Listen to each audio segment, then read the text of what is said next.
The epidemic struck 2 years ago in the year 2055. Nobody truly understands it. Around 40% of the male population suffered total memory loss, regressing them to an infantile state. My name is Rachel, and at that time, I was a successful businesswoman.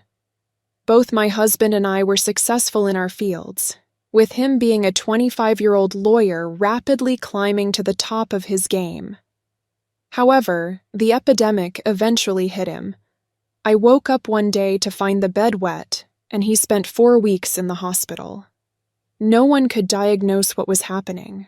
Eventually, we brought him home, needing diapers and constant care every 4 hours. It was a perplexing situation that complicated my life and reshaped the world. Now, there are adult daycares for men in their prime, and scientists worldwide are tirelessly working on a cure. Thankfully, my employer covers this kind of care.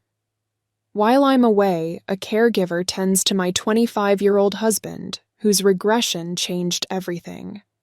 The adult diaper industry is thriving, and these products are now simply called diapers. My company is also working on a cure. Apart from my business pursuits, I hold a degree in biological and neurological science.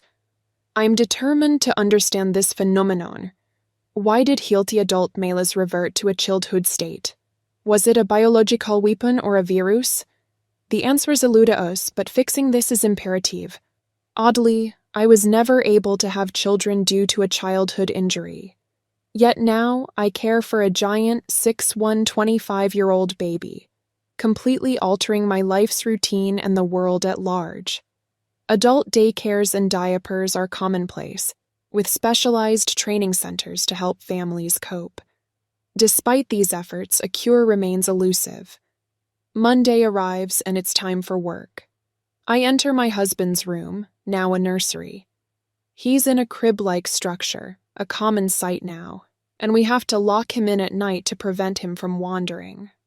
Though he has the mind of a baby, his body remains that of an adult.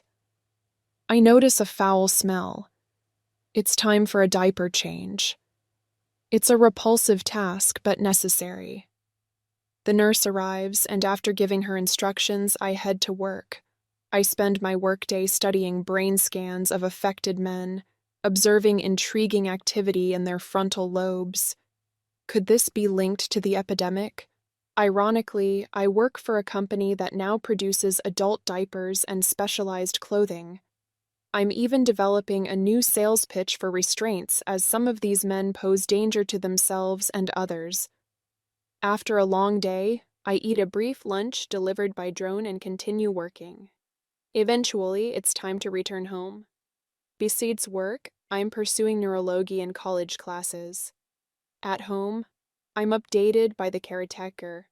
My husband had a decent day, although he had a wet diaper, not as bad as before. I attend to him, then we have dinner, pot roast that I have to cut into small pieces to spoon feed him,